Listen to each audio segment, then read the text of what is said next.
The mountain still smoldered in memory when Moses recalled the day the voice of the Lord shook the wilderness.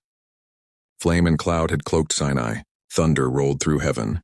God had spoken not through dream or prophet, but through raw presence, words engraved on stone and on the trembling hearts of his people.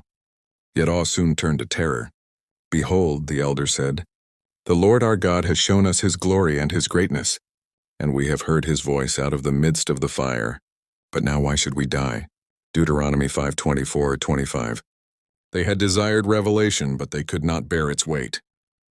The divine voice was too pure, too unfiltered, a fire that could both illumine and consume. The people begged Moses to stand between them and God, to become the interpreter of holiness. They said, go near and hear all that the Lord our God may say, and tell us all that the Lord our God says to you, and we will hear and do it.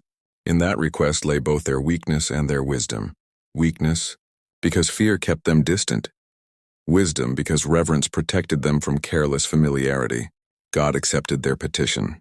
I have heard the voice of the words of this people. He told Moses, they have spoken well. Yet his words carried a note of divine longing.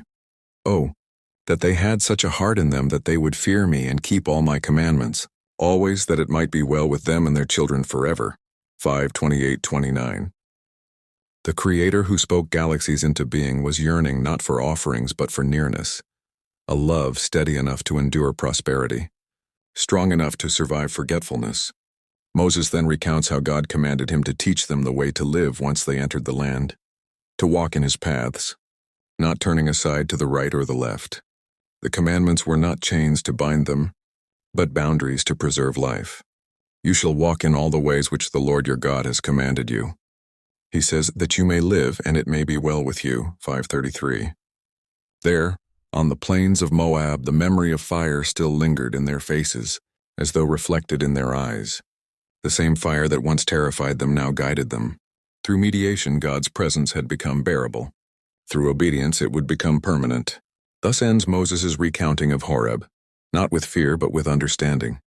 Between the consuming flame and the human heart, God had built a bridge, the covenant itself. The people would have to cross it each day anew in trust, in obedience, in remembrance. The fire would never cease to burn, so long as they chose to listen,